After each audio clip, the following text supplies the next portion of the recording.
ఎవరైనా కూడా అర్థం అందరు త్యాగాలు చేస్తారు, అందరు పనులు చేస్తారు, కానీ చేసే దాంట్లో అర్థమాను నిబద్ధత ఉండాలి. నిబద్ధత అంటే ధర్మం అధర్మానికి తేడా తెలుసుకొని పనిచేయాలి. బతకటానికి మనం బతకటానికి ఏదైనా కావాలని చెప్పి ఎన్నో అడ్డదారులు దొక్కుతా. నాకు రూపాయి కావాలా, నేను ఈ రూపాయి ఉండబట్టి నలుగురు ఉండరు, ఈ రూపాయి లేకపోతే నలుగురు లేరు, నేను ఏం చేసిందా లెక్క కాదు, నాకు రూపాయి ఉంది లెక్క అనుకుంటే పందికి బురదలో పంది కాను మనిషికి తేడా ఉండదు.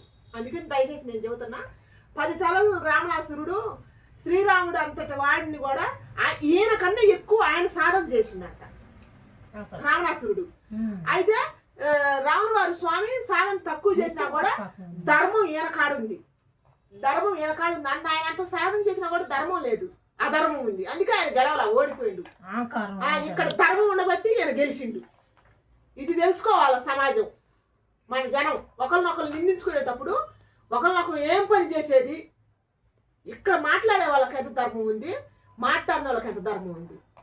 పని విలువ రూపాయికే ఇలువెత్తన్రు, చేసే పనికి ఇలువ. ఇట్లా మనం ధర్మబద్ధంగా ఉంటున్నామా ఉండలేదా అని తెలుసుకోవట్లేదు.